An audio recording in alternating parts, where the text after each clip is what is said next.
You are listening to the Retina UK Talking Travel Peer Support Group recorded Thursday the 15th of February 2024. Good evening, everyone, and a very, very warm welcome to a brand new interest-focused peer support group from Retina UK called Talking Travel.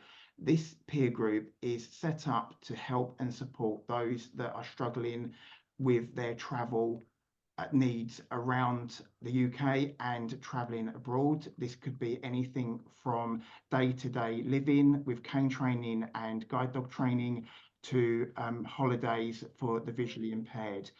This focus group this evening is designed to help us tailor make a peer group session throughout this year with different niche topics so we can share advice and guidance to you guys with the help of you and your experiences, frustrations and challenges.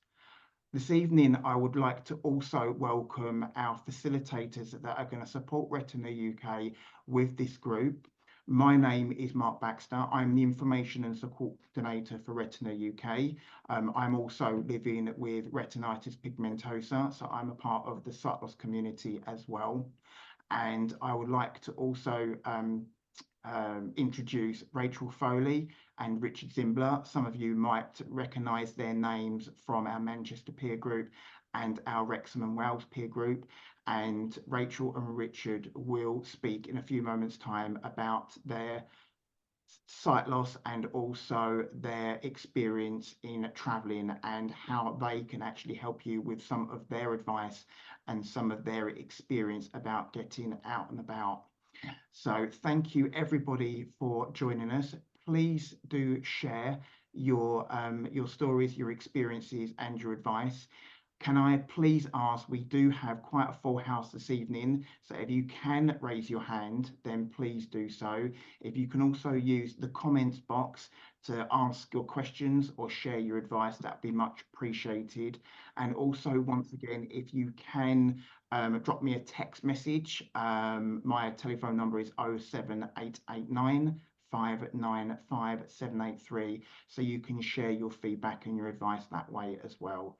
If you've got your cameras on and you want to physically put your hand up, we will keep an eye out for any hands raised so we can speak to you as well. If you can please keep your microphones muted until you're ready to speak, that would be much appreciated. Thank you very much. And now I'm going to hand over to Rachel and Richard, who are going to introduce themselves and how we can support you at Retina UK with your travelling. Over to you, Rachel. Hi guys, I'm Rachel Foley. I am the lead facilitator for the Manchester local peer support group, and I'm also a volunteer on the talk and support service.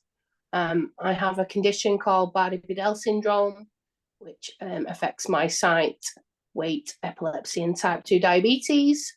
I love travelling. I actually used to work selling holidays in a travel agent, so I think that as well. I've always had a passion for travelling, being out and about.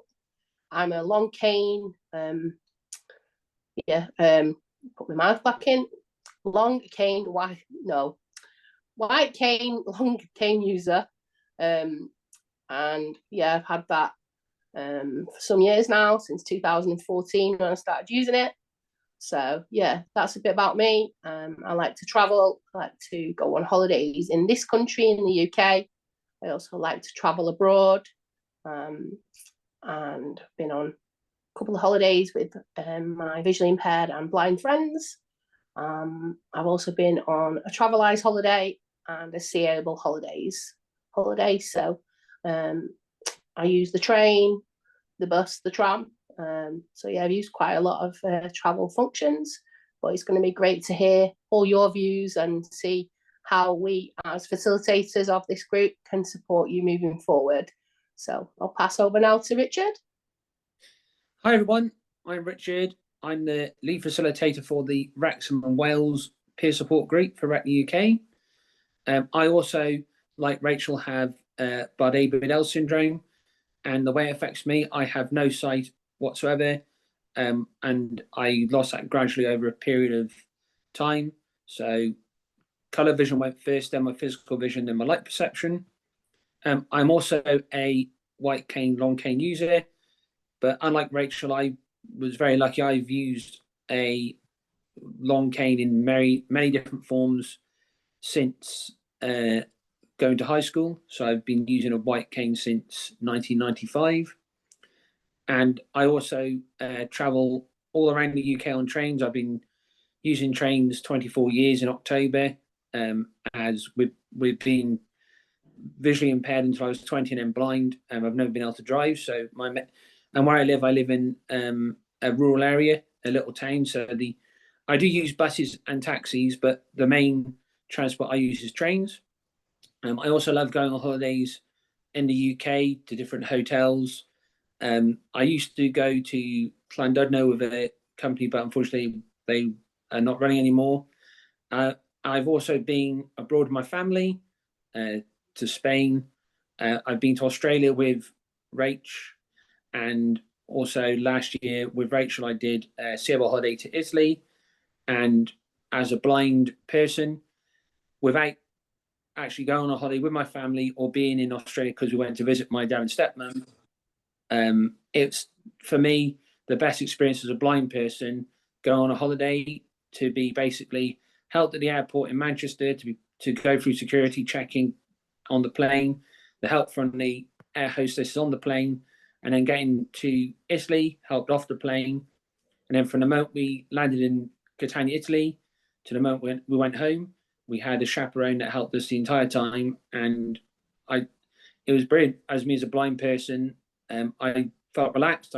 I had a really good time. So, like Rach said, looking forward to hearing people's experiences, views, or any concerns or worries you have around using white canes, or if people have guide dogs, and traveling around the UK on taxis, trams, like Rach said, trains, buses, and also going on like holidays abroad as well.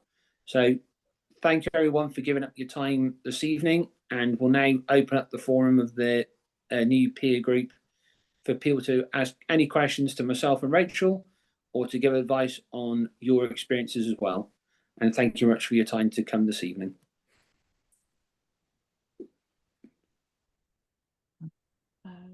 Do we have any hands up at all, or anything in the comments? Yeah, someone's just put a comment now.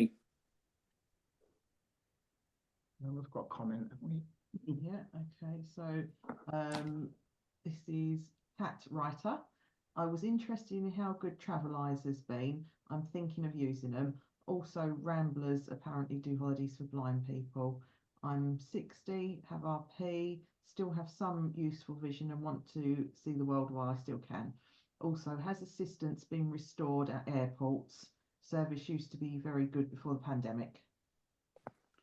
Well, you can say about the assist at airports because you've done work with Manchester, haven't you, Rach? Yeah, so I'm involved with the Greater Manchester Sight Loss Council. Excuse me, and we've got we sit as a Sight Loss Council. We sit on a meeting. It's like a steering group at Manchester Airport for disabled people. So we've had input in that. Myself and Richard, as he said, we went to Italy last June, and the assistance we got was amazing. From getting a taxi to the airport at the early hours of the morning, to the taxi driver helping us to the assistance points, to the assistance people coming and finding us, helping us through check-in, security, getting to the plane, and then passing us, I suppose, a bit like a baton, passing us across to the cabin crew, and then the cabin crew passing us to the ground staff. So yeah, my experience of airports, Manchester is very good.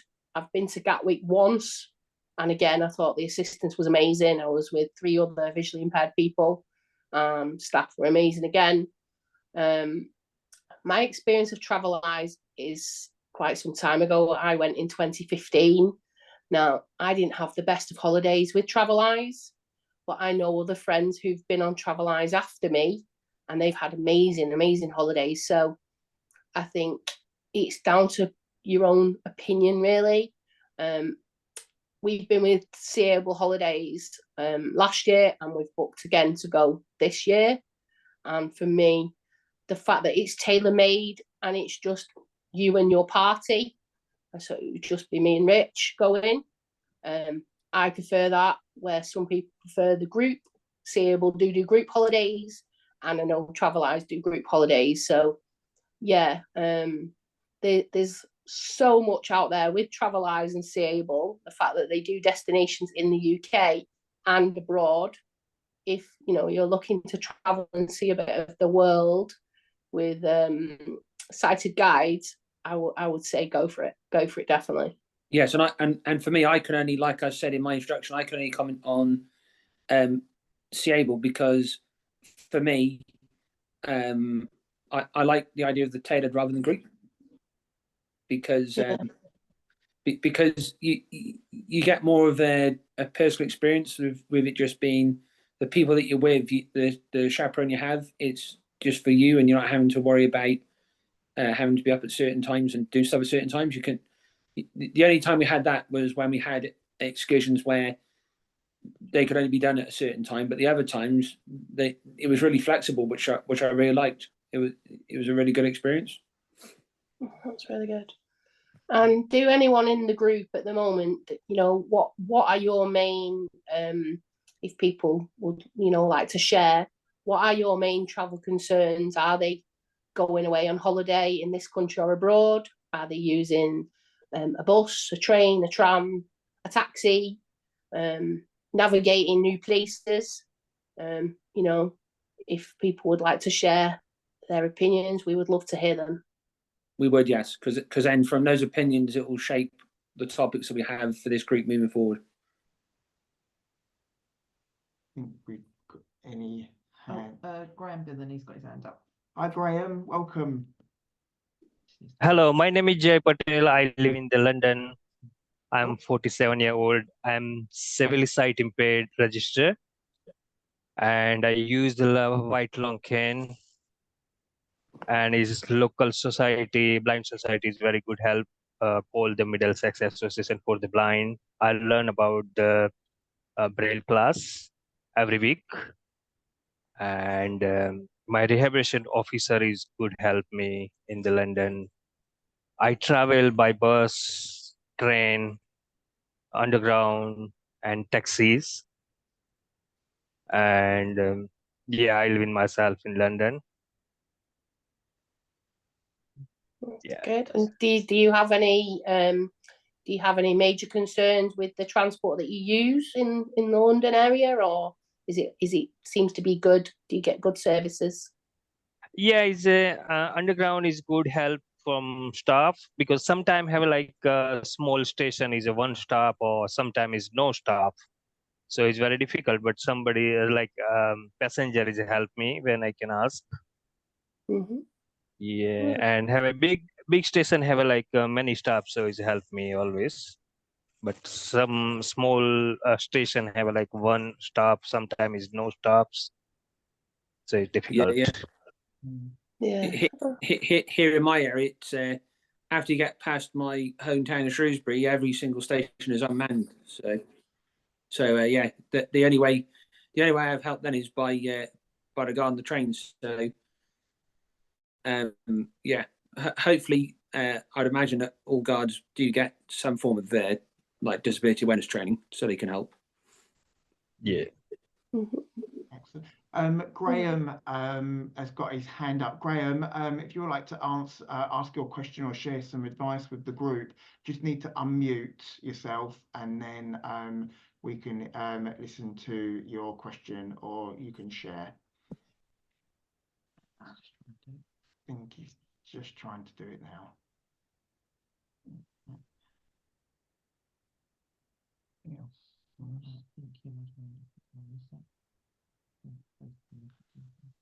Yeah, Kim, we see that you've got your hand up. We'll come to you next if Graham's okay. And then Rob. And then Rob. Oh, Graham, you were there. Graham, I think you were there. You've gone again. We'll come to Kim, and then we'll come back to Graham. So please take your time, Graham, and unmute yourself. And what we'll do is we'll go to Kim next. Hi, Kim. Hi. I was absolutely blown away by going to London last year, and I could not believe going on the tubes. Like, I would actually just ask one of the people to meet, or just say I'm going from Marble Arch to Bond Street, and they'd have somebody meet me. They'd have somebody take me down and then meet me on the other side. I just find it absolutely incredible how brilliant they were on the London Underground, and also traveling on planes, like the accessibility, especially EasyJet. They're brilliant, because I went to Portugal, and they give you free seats, and then, which is really nice because everything just adds up, and then they as soon as you get to the airport, you go to the accessibility and stay there, and then they look after you. I have had one or two hairy things. I think, like maybe in Manchester once, they nearly forgot about me, or the plane was about to take off and I was the very last person to get on the plane. But I did a lot of traveling last year, and the accessibility people in airports were amazing, really amazing. So I think that's made me feel a lot more encouraged to travel. Oh, that's good to hear. We got Really good to hear. Yeah, really good to hear, Kim. Thank you.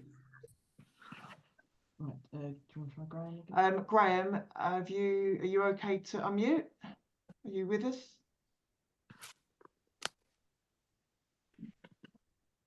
I think he's trying again.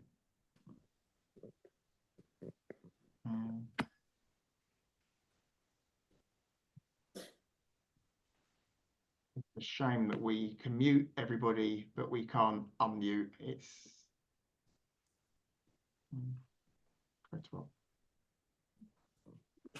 yeah. We'll just go over to Rob next. Hi, Rob. Welcome. Yeah. Hello there. Yeah, my name's Rob. I live in Romsey in Hampshire. It was just a quick point, following on from the talk about going on trains, where we've had a problem, particularly down with Southwest Railways, where they're trying to enforce this £100 fine if you haven't got a valid ticket on a train. With a lot of stations being unmanned now, and ticket machines might not be working, or they're difficult to use, sometimes you're forced to get on a train without a ticket, and then you have a bit of an argument with the ticket collector. I don't know whether anybody else has had that problem. Everyone's been talking very highly of train staff, but seems to be on Southwest trains, they do seem to be a little bit ignorant. I've only ever had it once. I do travel quite a lot, sort of travelling over to Rich's in Mid Wales and other friends. And I think most of the times, if they come and you haven't got a ticket, I think what I do is I pull the table down and I put my white cane on the table. And if I haven't had time to get a ticket, or there's not been someone there to get the ticket, I've bought the ticket on the train. I've only ever had the ticket person come down who said, guard. why didn't you get a ticket? And I was like, well, there was a massive queue, and the passenger assistants put me on the train and said, get one on the train. So other than that, the experiences I've had seem to be okay. Have you had a lot of that, Rob? Has that happened to you a lot, where you've had those issues? It's happened to me a couple of times, and on every train now they have this automatic announcement that says if you've got on this train without a ticket, you will be fined £100. So it does start to put you off travelling on those trains, knowing that they're being very, very hard, really, on everybody. That they don't seem to be taking too much notice of people's disabilities. It's got worse recently because of the ticket offices. I know they're not closing the ticket offices quite in the same way they announced recently, but there are a lot of ticket offices that have very restricted hours for you to buy a ticket. And then you may find that the ticket machine is difficult to operate, and you end up getting on a train without a ticket and just hoping that the guard will be helpful and let you buy a ticket without paying the £100 fine. It's happened to me twice so far. Okay. Just to say, Rob, they should be lenient with people who are especially disabled or blind or visually impaired, because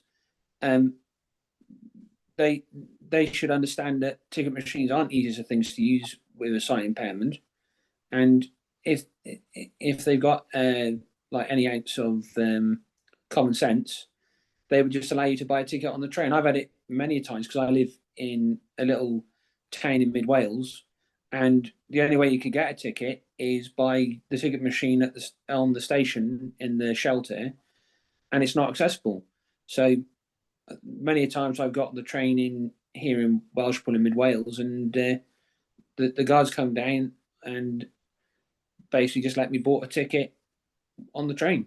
So yeah, it sounds like a little bit of like maybe training might be advisable to the guards down on Southwest trains, just to say, I know, maybe if people if they're doing that to you, not being like understanding, then maybe could you not like email like hire people at Southwest trains and just raise your concerns? Yes, well, that's what I was thinking of doing. That's why I thought I'd just raise it with yourselves to see whether you've had any success doing that. But yes, that's It would. what I plan to do. Sorry, just hello.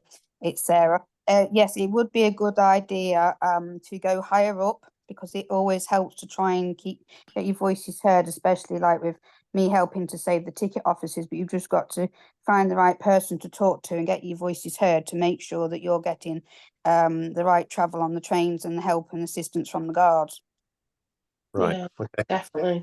And Yeah, you know, I've had definitely. it where I've had a ticket on my phone, but the signal hasn't worked, and then they're like, "Well, where's your ticket?" You know, if there isn't somewhere to purchase them, you know, on the station, or the fact you can't use the ticket machines, you then do it on your phone, but the signal's no good. Then it's again there you get a bit of sort of pressure from them to say why is it not working, etc., etc. Yeah. Caroline, there's a few comments in the comment thing. Would you like to just read them out for us at all, please? So, oh, go on. Sorry, we've got Graham that's now unmuted, and Okay. so we'll go to Graham, and then we'll go through all the questions and the comments. Lovely. Okay, you can all hear me now, I hope. Yeah. Yay! All right. Yay! Great. Right. Yeah, it's Graham. I'd just like to go back to one of your first comments around air travel and assisted passage. We've logged on to that for the last couple of years. Various airports have different protocols for it, but it works really well. And for me, the worst experience in all airports is going through security. Because if you certainly in America, where they heard you through the metal detector, and you've got to turn 90 degrees, put your hands in the air for the scan, they have no tolerance for people that are partially sighted. So if you go on assisted travel, which we've found, that's all put to one side. You get somebody to, as they said, take you to the desk. We have a couple of occasions where you have to go in a wheelchair sometimes. That's their protocol. But once you've got over that, it's a lot easier to get through to the departure lounge than trying to go through yourself when people don't realise that you've got problems with sight. I just carry a short white cane. So, and going back to your other person that said when they're on the train, they put it on the table. I do the same. And it's amazing how that oils the wheels of getting through guards and things like that. They just notice that you've got some disability, and I don't think I've ever had any problems with them not accepting that I haven't bought a ticket. We've now got in the northeast, the same problem with not having ticket offices, and we have to go into Hull to catch the train cross country or south, and the barriers are always manned, but whether that'll always be the same, I'm not sure. I don't know why they don't on my phone. I've got not seen it. I've got a disabled badge on my phone. That's got a QR code on it. I don't know whether there should be some lobbying to try and get that to work the barriers. That would help for me if that worked. Yeah, you can look in. and I definitely agree with you there, Graham, about when you've got assistance on holidays, it's a lot easier. I went with 3 visually impaired friends to Egypt, and getting through their channels, it's one of the worst. Literally, rugby scrum down your body, and they don't know how to help you. I don't think they see many people that have a white cane on that one. No. Our worst experience of being in America. We flew back from, I think it was Boston last time. That was quite difficult. And going in at one time, we found that they were very abrupt and aggressive about, even though you had a cane, they weren't very helpful. But all the UK airports we've been to with assisted travel, we've had no problem whatsoever. They've been very, very helpful. Even our local one, which is Humberside, they even give you assistance there. And it's a tiny little airport where you walk to the plane and that sort of thing. But they've no problems. As long as you've got that assisted when you book the ticket, it's not a problem. Well, that's really, really good to hear. Really, really good to hear. Sorry, go on, Rich. No, I was going to say an experience that Rachel and I had when we went to Australia. We got the assistance at Manchester, and we touched down in Dubai because we were changing at Dubai, and they were adamant that if we weren't put in wheelchairs, they weren't taking us to our connecting flight. But the most bizarre thing I've ever seen, we go through security and they wheel us through the security in the wheelchairs. So obviously they're going to go off, aren't they? Because you're in a wheelchair. It's like I couldn't believe it. It was brilliant. We've got Wayne has got his hand up. Welcome, Wayne. Hi, good evening. Just echoing some of the comments, I found that the assistance through the UK airports has been a bit hit and miss. Birmingham has been pretty good. East Midlands, very average until we went away last year, where they finally got switched on to the point where I thought it was a good idea. They gave me a little green lanyard to wear as I was going through security. So the security staff would know that I was VI and needed assistance. So they actually treated me with a bit of consideration and understanding, and gave a lot more verbal description and of where I needed to be, where I needed to stand and things like that. So I thought that was a definite improvement.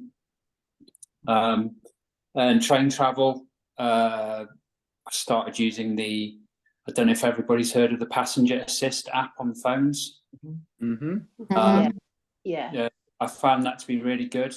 That once you bought your ticket, you just say where you're going from to, and it usually gets sorted out start to finish.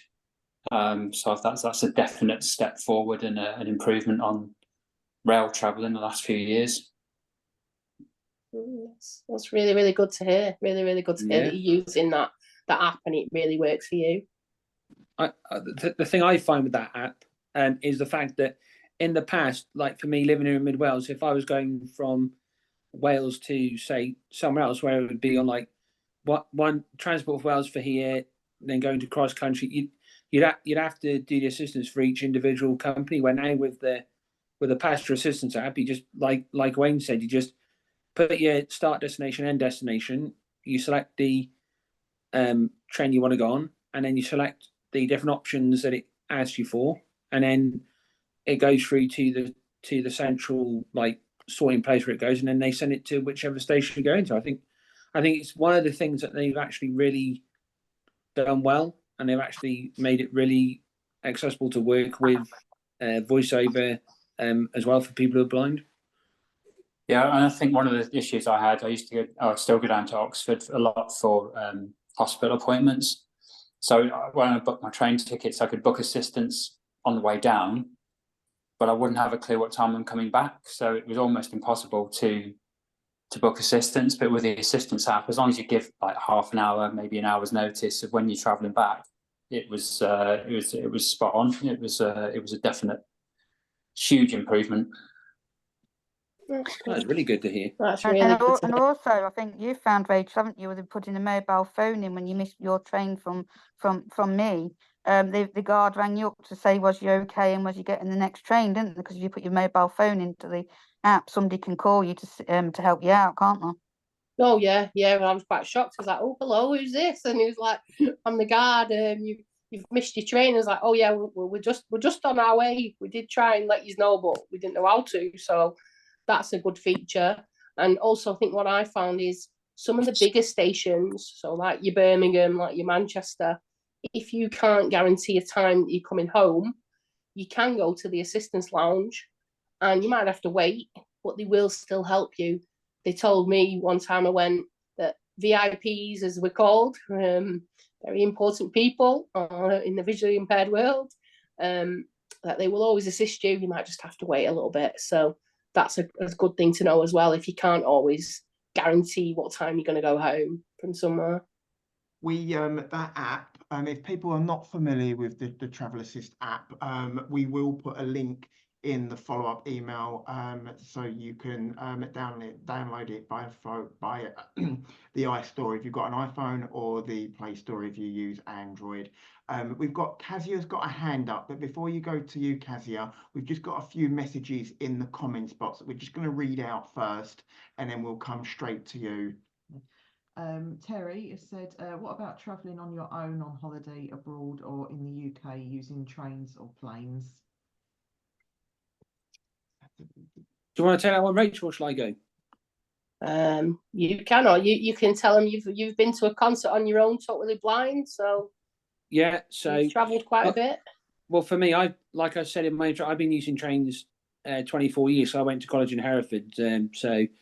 But in 2016, I went to a concert in Birmingham all by myself. Got the train from Washpool direct to Birmingham International, and the assistant, like my mum, helped me to get to the train station, made sure the guard put me on the train. And then when I got into International, because at that time that there wasn't the passenger app, so I had to ring up to do the assistance. But did that. They assist me off the train, helped me to a taxi, and then just through because I will ask for help. The concierge at the hotel I stayed at helped me out to my room, and then when I came down, he came with me in a taxi to make sure I got to the restaurant I was going to for my tea, and then he made sure the staff in there helped me to get across the road, and then I just kept walking down and just kept asking members of public. I was just the door for the venue, and when I got in, the stewards helped me and helped me to get merchandise, a drink, helped me to my seat, and then at the end of the concert, came back, helped me to a taxi. So I think as well with traveling abroad, for me, with being blind, I've done it with my family, and I felt really safe. And by myself, using a company that is specialised for people who are blind, visually impaired, I felt really safe and really relaxed with doing that. But I know that might not be for everyone, but that's the way I would, moving forward, I would save up and do that for me, either going with Rach when we're together, or go with my other friends who are blind and visually impaired as well. So, do you want to elaborate on that at all, Rach? Yeah, all I was going to say was I've actually been on 3 holidays, twice to Egypt and once to Mallorca, and we actually just went through what was Thomas Cook at the time. We were booked assistance, stayed in a normal holiday destination, if you want to call it normal in a sense, where all, whether you've got visual impairment or fully sighted. We went and we had assistance from the airport, assistance from the the holiday companies. It was then Thomas Cook, and then when we were on our holiday in the resort, we just got assistance from members of staff at the holiday resort. We just help each other because the 4 of us all have different sight degrees, and we all help each other. And it was, sorry to say it was a lot cheaper going on a package holiday with Thomas Cook than it is to go on sort of specialist holidays for those visually impaired trips. That's just, but the going with specialists as well is also really, really good. And me and Rich have been on our own, to just us two, and our site is a bit less than our other friends. We've been able to support each other through having the seeable holiday. So that's just our view, but it's good to hear everyone else's. Is there any more questions or comments, Caroline? We have. So we've got, who was going to go to? Isabel, we can see you've got your hand up, so we'll come to you in a sec. We're just going to do a couple of the others that have been waiting for a little while. So in the comments, Joyce has put, is the white cane internationally known as a symbol for someone with sight problems? I've had issues abroad and with some tourists, not in this country. Sorry, some tourists in this country not appearing to be aware of what the white cane means.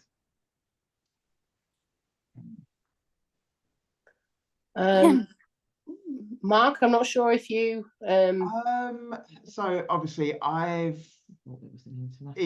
so we all use the white cane, and obviously if you are dual sensory loss, then your white cane has got the red stripes on it as well, which I think is an internationally recognized symbol of sight loss, and especially in like the likes of America and Australia, they use the white cane. I don't think it's the white cane that they don't recognize. I think it's the culture and the perceptions of some countries. I just don't think they realize obviously why people use it, or it's just their culture that I need to get where I need to go. And sometimes you see it in the city, people are on their phones, they don't realize that you've got a white cane, and they just want to get on the tube before you, and they end up tripping over your cane. I've had one cane snapped in two because someone run over it with their cleaning cart, because they were just oblivious to me sweeping it across the floor.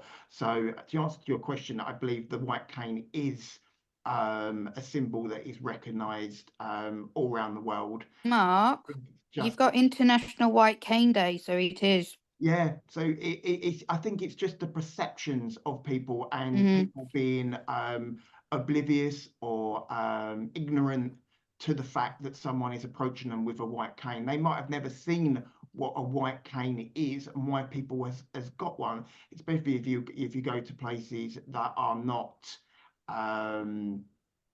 populated, that they might not know what a white cane is. But I think in this day and age, you would think that people would recognize what a white cane is and why someone has one. It's a very good question. Mark, just to make you aware, you know how we have a red and white cane for people that dual sensory loss in the UK? I think it's America. Their normal cane is actually like that. It's not black. So it's not the same in every country. Right, so they have a different colour cane completely? Yeah, so I met somebody at our conference for BBS when I first went in 2017, and she was from America, and theirs is red and white. Yeah.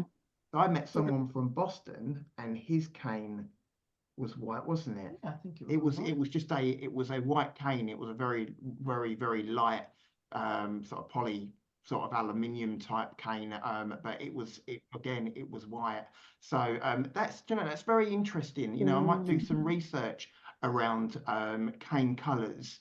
It's the only one I've ever seen, but I just thought I'd make you aware of it. I think it's very interesting. I know that I know, Mark, that the RNB they actually you can actually get the cane if you want to customize your cane. I know that you can get it in different colours. Yeah, bright pink, and also you can get about 50 different colours: red, blue, green, pink, yellow. See, purple. I think that would actually then confuse. Obviously, I know people that have got them in their football team colours, but obviously the white cane. That's why it's called the white cane, because it is. Oh yeah, yeah. But it's. I can imagine that if someone has got a red and black cane and they're kind of holding it, you know, I've got red and black walking poles for when I've been trekking. You know, someone could mistake. So this was, it didn't have black on it. So mine's black and white because I have a long cane, like the standard one. And the black bits were red. So there was no black on it. So it really confused me. Yeah, no, I might do a bit of. Oh, do you mean the handle, Catherine? No, I mean, so you've got, on our canes, you've got the black handle, haven't you? And then at the end of each pole, you've got the black Oh, circle. yes. Yeah, yes. So the circles were red. Yeah, you mean and I actually asked the question, do you have dual sensory loss? And the answer was no. That was how their standard white canes were in America. Yeah, no, thank you very much for that. We'll do a little bit of research and I'll put some information in the follow-up about different colour canes in different countries, the most popular sort of destinations to go, especially like Europe as well. But thanks very much for that. We've got Bev. Sorry, Bev, you've had your hand up for a while. We do sincerely apologise. What's your question? Right.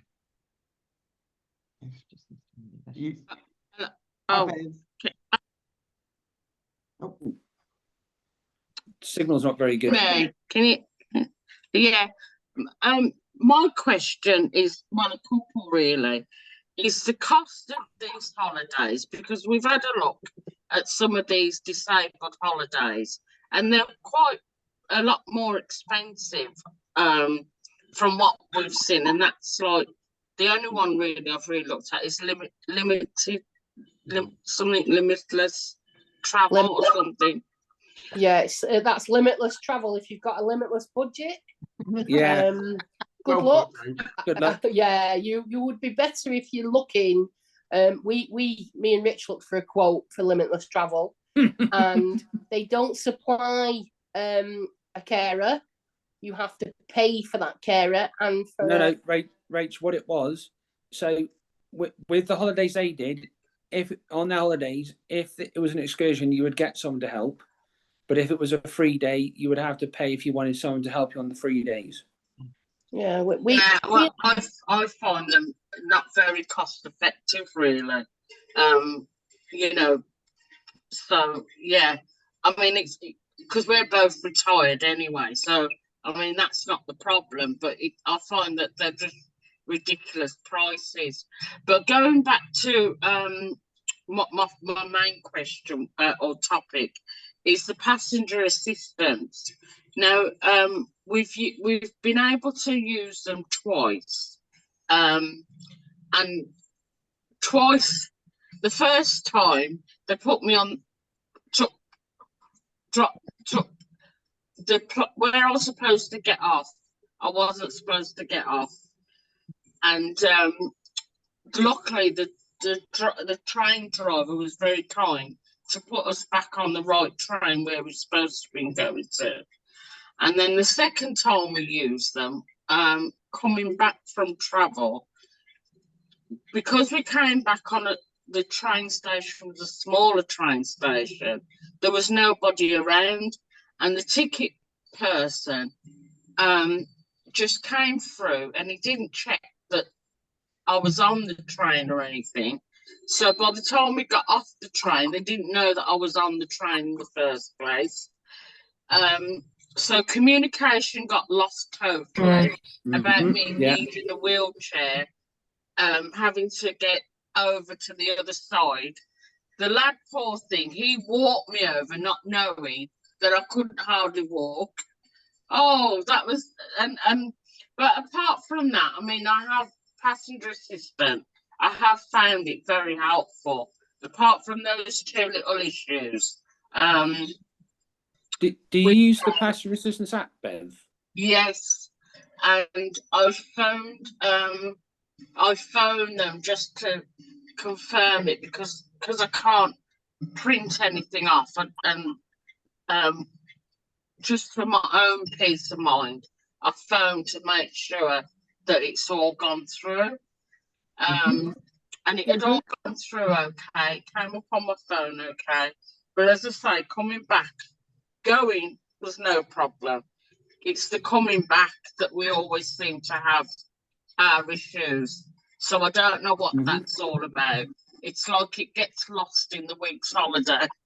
Yeah. I think for me, Bev, because I have had quite not lots, but I've had occasions where it's happened, and I think what happens is, like you said, it is just communication. Like last year, I was going to Rachel's and I got off at Shrewsbury, and the assistant wasn't there, but that's because the guard on the train from Wellsborough to Shrewsbury just walked past and didn't ask, "Oh, have you got assistants booked?" And so I think maybe just the train companies need to make their staff more aware that when someone is on the train, that to make sure that the guards do ask if people have got assistants booked. Yeah, because that because it was Paynton that we were coming back from, and that train, it was a smaller train. Well, I suppose it's a visit. I don't know anyway, but we got on the train and they didn't know that I was on the train, so that was the issue. But my main one really is the cost of these holidays. I find them a bit ridiculous, really, for the prices that, when compared to a normal sighted person can pay less or quarter of what they're asking. That's what I find. Thank you. Oh, thank you for your comments. Yeah, thank you, Bev. Thanks very much, Bev. But there are others like Seeable and Vision of Adventure, which they're and Travelise. Yeah, Travelise. It's just doing your research, doing some homework, getting reviews. Obviously, and this is exactly why we have set this this group up, and we will look in more depth sort of as we go on in the year with actual tailor-made holidays. And what you can get from that experience and what you get from your money. So, please stay tuned for more on actual bespoke holidays. We've got another question for Cassia and then Isabel after that. I know you guys have been waiting a long time, so thank you very much for your patience. Hey, so it's Kasia. Can you hear me? Yes. Yeah. Hi. So a few. Thank you. Sorry, I couldn't hear what you said. Sorry. Sorry if I mispronounced your name. I do. Oh no, no problem. It's okay. It's like Cash and Carry. I had a guide called Carrie. She was given to me, Cash and Carry. So yeah. So I'm I'm between guide dogs. So I'm waiting for a new guide dog. I've waited for almost 1.5 years now. So just a few points. Regarding canes, to my knowledge, the ones at the RNIB, it's just the handles that are different colors. Because I know someone who got herself a long cane with a pink handle. So I don't think it's the actual cane that is like, pink, red, blue, or black. It's the handle that people can choose the color of. Regarding flights, I found what Kim said, EasyJet amazingly accessible, very helpful as airlines, and I traveled with a guide dog and they were absolutely fabulous. So I strongly recommend them. I found Ryanair extremely bad. I tried guide dogs, I tried Civil Aviation Authority, I made a complaint to Ryanair. They were absolutely abominable. So I made a point of not flying with Ryanair with a guide dog. I found Lufthansa extremely good with a guide dog. So I was flying with Lufthansa when I had my guide dog.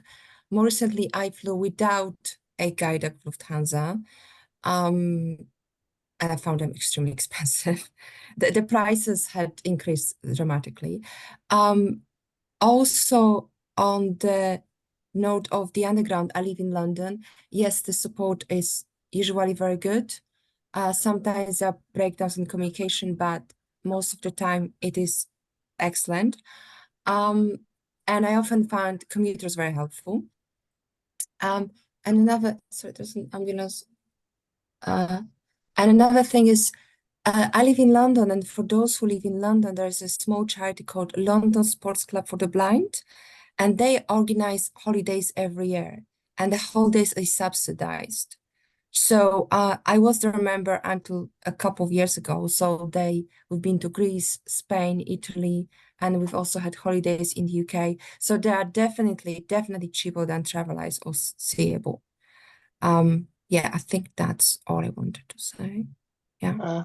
Thank you. That's great. Thank you. Thank you. Also, before you go to Isabel, Mark, Okay. Rach and I found there's a thing in London called Travel Hands, and they're designed to help people who are blind visually impaired to get around London. I don't know whether this is still the case because I think they were linked to Metro Blind Sport. So I don't know whether because sorry, my phone is talking. I apologize. No, it's fine.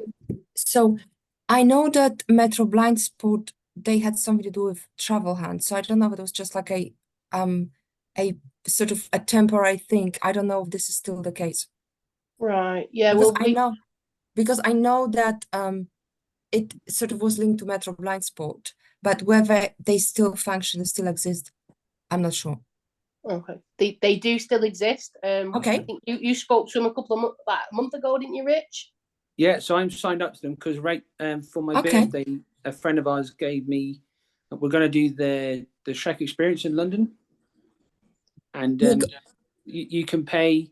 It's basically they do 3 hours, 5 hours, or more, and it's £1 an hour, and they'll take you like if you want to go and see like get across London to do like sightseeing stuff, that they'll arrange a volunteer, and you just have to contact them 40 hours before where you want to go in London, and they'll arrange a volunteer to meet you where you're going from and take you to where you want to go. Wow. So and you pay £1 per hour. Yes.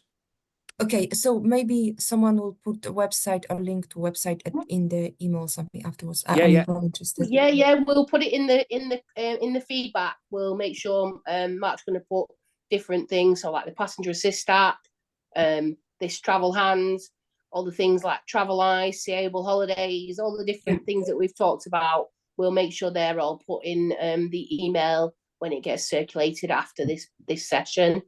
So can I just add one point regarding trains? Because someone, I think it was Bev, who said she had problems on trains. I think there are breakdowns in communication. I remember a few years ago, I was coming back from Harrogate, and I was told that on the train, I had direct connection from Harrogate to London King's Cross.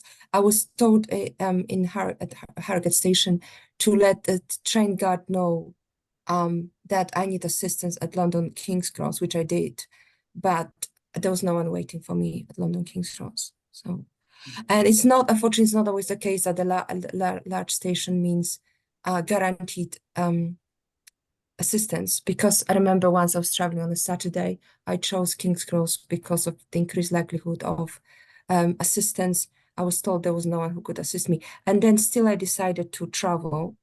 And whilst I was looking for a help point, a fellow commuter asked me what I needed, and she actually ended up taking me to another platform, which actually turned out very well. But anyway, that's all from me. Thank you very much. Thank you.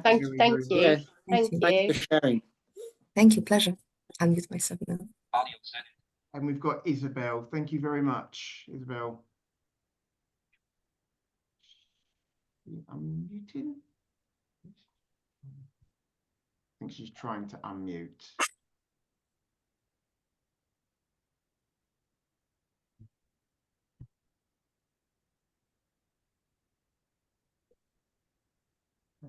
We've got any comments in the comments box? Sorry, it took me longer to unmute. That's okay. Yeah, don't worry, that's fine. A couple of points. White canes are invisible. I found that very early on. I've been on industrial estates and I raised my cane, and all I get is a cheery wave from the passing car. I've had it numerous times trying to ask for help with my cane. So they're just invisible. A dog is more visible. London commuters are fantastic, better than the assisted, train people. The problem with the dogs now is that guide dogs are no longer escalator training, and I travel on my own. Very rarely have I got anybody with me. Going to meet sighted people who very rarely understand my needs. And so I can be on my way to London and the venue will be changed from the RNIB place in North London to somewhere south of the river. I've had that happen a few times. And so it's been, so I've then got to work out how to get there myself. I was in Oxford on last September. I'd had an evening meeting. My bed was in Bath in Somerset. And I was standing in the dark. It had been raining at the bus stop for over an hour. All the buses to the railway station went straight past me. I had a dog and a cane I was trying to flag them down with. I couldn't tell a bus from a lorry from a car. The buses to the city centre, which would have dropped me off just too far for comfort when I hadn't been in Oxford for years. I didn't want to do that journey in the dark, knowing how easy I can get lost. They all stopped for me. I've had the same situation happen in Bristol going to Bath. But when in Oxford last autumn, I got some builders working by night doing up a hotel, came out to see how I was, ordered me a taxi. They then put me in the taxi. The taxi driver walked me across into the station past the buses. I got on the train, which was delayed. The train was further delayed. I would miss my connection in Didcot, which was the last connection that I had noted. But a young lady got on behind me at Oxford, and I don't always give out my destination. I gave out my destination. She drove me, her home, she lived 10 minutes from Didcot station. She drove me all the way to Bath, hour and a half there, an hour and a half back. Wow. So she was an international rower, and she'd been at a conference in Manchester all day. So there is incredible kindness out there, but I do find the assistance has left me on the wrong platforms. It walks with my dog and not with me. It doesn't introduce itself. So I'd rather be alone if I can, but I find buses very problematic. So that's all. Well, thank you for your comments. Thank you. It seems like there is a breakdown in communication. I think someone's actually said it before, a breakdown in training and sighted guidance. And if public transport does have sighted assistance, then it needs to be kind of uniform across all of the public transport networks that we actually use. It's frustrated when one service for example, I've had good experiences, nothing but good experiences with Avanti West Coast going from Euston. They've even picked me up in their little buggy and they've taken me all the way down to my train and literally plonked me on my seat, and then they're waiting for me at Milton Keynes Station. And again, you can never forget the random acts of kindness from the general public. I've had people, you mentioned, with your white cane, you're invisible. Amount of cars that have zoomed past me at a island crossing where there is no pedestrian or controlled crossing, and someone's literally stopped their car, stopped the traffic, got out, helped me across the road, and then got back in his car, regardless of the traffic that was held up behind him. you can't, you know, we survive on people's kindness, and it's how we can get around. And sometimes people want to try and do it all on their own, but sometimes you just have to ask for help, you know, ask for support. Don't ever feel ashamed that you can't ask, you know, am I going in the right direction? You know, can you help me across the road? I've been waiting at crossing, just waiting for someone to meet me on the other side, and someone just come up to me and said, "Do you want to help across the road?" I'm saying, "No, mate, I'm okay. I'm just meeting my friends that are joining me here." And it was just a passerby. So, you know, never ever discount the acts of random kindness from complete strangers, your colleagues, your friends. And it will help us stay independent and get from A to B. I agree as well, Mark. I had back in 2003. I'd been visiting a friend of mine who was in Nottingham University, and the assistance getting there was fine, but getting back wasn't very good.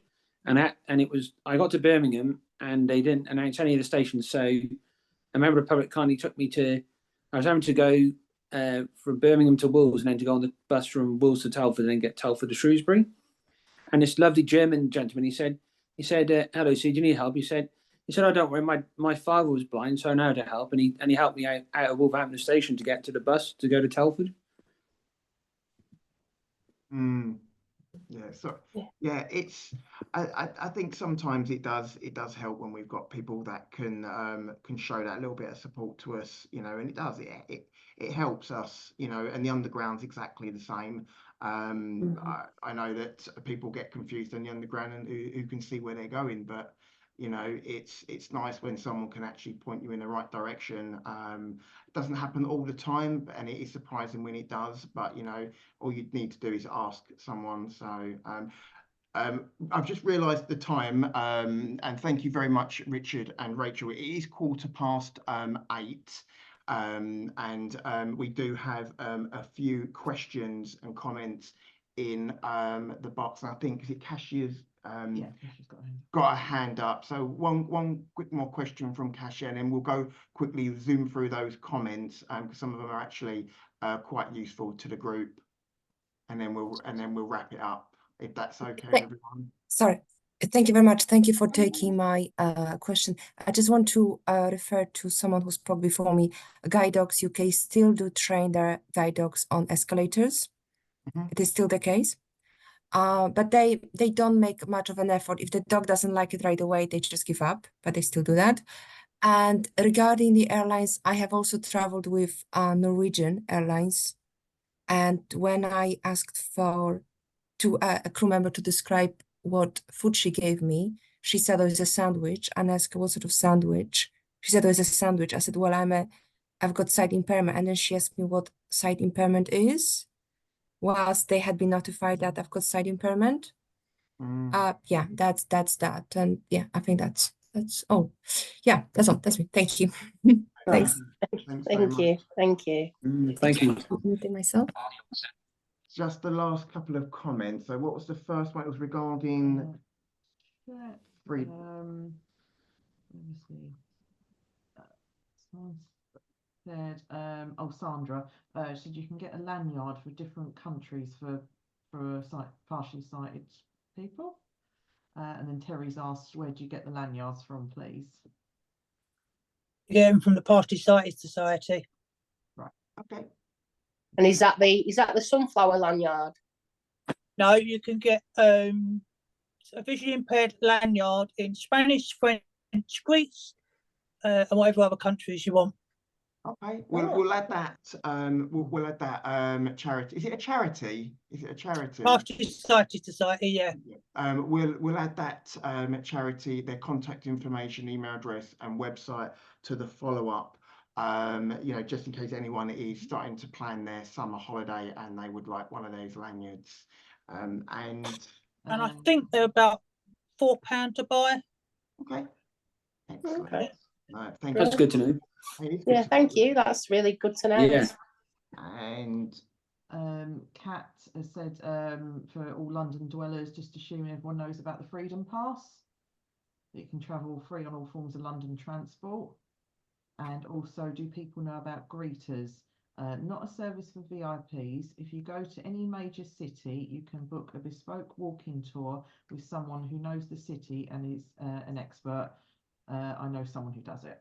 Okay, greeters. We'll add that into. I've never heard of them before, and we'll add that into the follow-up email. In regards to the Freedom Pass, you can pick that up from any borough council that you're registered with in and around London. And I think it's all 32 boroughs of London, including Greater London as well. I personally have a Freedom Pass, and it does allow you to use buses and tubes 24/7.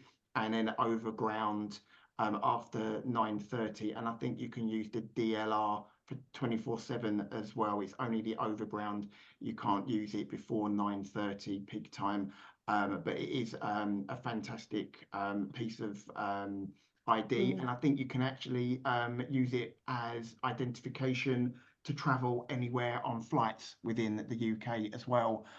So I've been informed. But just please double check that because some airlines and some airports operate differently. I flew up to Scotland and I wasn't actually asked for any ID whatsoever, but it does all depend who you fly with. So please make sure you've got photo ID just in case. Don't they also have in London? Don't you also have the Concab as well that you can you get discount by swiping when you use the Concab if you're in the London area? I've never heard of that. Do you say it's a cab? It's a black cab. Wait, sorry, go on. It's a black cab. Sorry, no, sorry, You'll add so many travels a year, I think. Okay. Yeah, but sorry, it's Kasia, sorry for jumping in. It's for mini cabs and black cabs, but it doesn't work. It doesn't work. You can get a taxi when there is no demand for a taxi. So peak time, bad weather, you won't get a taxi. Okay. Yeah, so they're basically discounted. So you can swipe your card either once or twice, depending on the local authority. But it works when there's no demand. In the morning or peak time or in the bad weather, you just won't get a taxi. You can try that. We'll put that in the follow-up as well. And in regards to also discounts. Thank you. Thank you very much for that.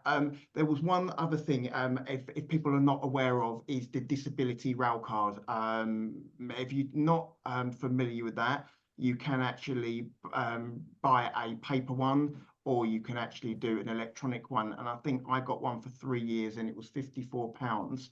And it allows you a third off not only your rail travel, but also the rail travel of the companion.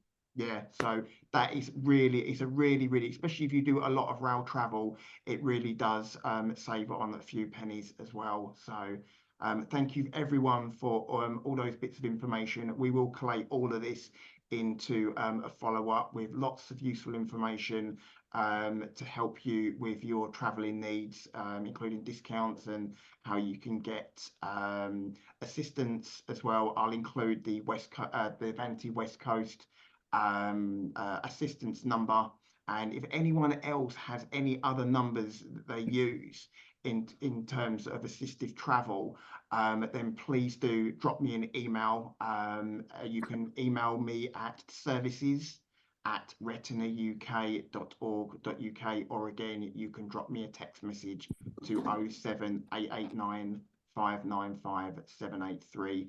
And the more information that we can provide on our follow-up will help not only the people that have supported tonight's meeting, but obviously for people that are listening via our YouTube and podcast channels as well. So thank you very, very much. Has anybody got any final questions or queries? Have we got anything in the comments? No, I think we're pretty good. No. Anything more from Richard and Rachel? Have been fantastic this evening. Thank you very, very much. Only just to say, Mark, in certain European countries, they will allow you to use your blue badge.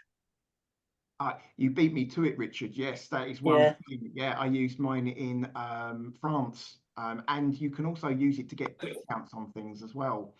if you can provide that you're disabled, things like attractions, like we do over in the UK, if you can provide ID that you're disabled, then you can actually get discounts on attractions as well. So yes, you can use your blue badge. Does that still work? We're out, although we're out of the EU. Yes, I it does. believe it still does. Yeah. Yeah, it does. We used it in Italy last year, and we've been told to take it when we go to Spain in September. So. Yeah, no. So And also, Mark, just add on to your list of things, maybe just put the access card on there as well. Yeah, yeah. Have you got You beat me to it, Richard. Yeah. Details of that access card that you can text to me, then I'll put as much information as we can, just in case people want to apply for it or find out more information. What we'll do, Mark, is me and Rich have probably got some different ones that we can let you have, and then if anyone else on tonight or anyone that listens after we've put it out has got any places that they know of that we don't know, then please email them in to, as Mark said, please text them or email them, and we can put as much comprehensive list together as possible to help everyone living across the UK and beyond. Yeah, we want everyone to feel free and have the freedom to explore not only locally to where you live, but explore what the UK has to offer, and also Europe and the rest of the world. We feel that mobility. Oh, sorry. We feel like mobility it shouldn't be a barrier, and people have the opportunity to travel wherever they want to. One good point that I was a little bit dubious about traveling, but I tend to travel and explore different worlds and different places via fundraising as well. So, if you wanted to do a group activity through Retina UK, one of our endurance challenges, or a walk or a trek, meet people, like yourselves that are just avid travelers and explorers, then please do jump on our website to see how you can get involved with some of our challenges and treks and walks. I've been to Morocco, I've been to Iceland, Switzerland, France, Italy, Scotland, Wales, and I've met some amazing people that all just want to get out and about and explore, and it's opened forgive the pun, my eyes to the possibilities of what you can do and the limits that you can push yourself to. So, but thank you everybody for your support this evening.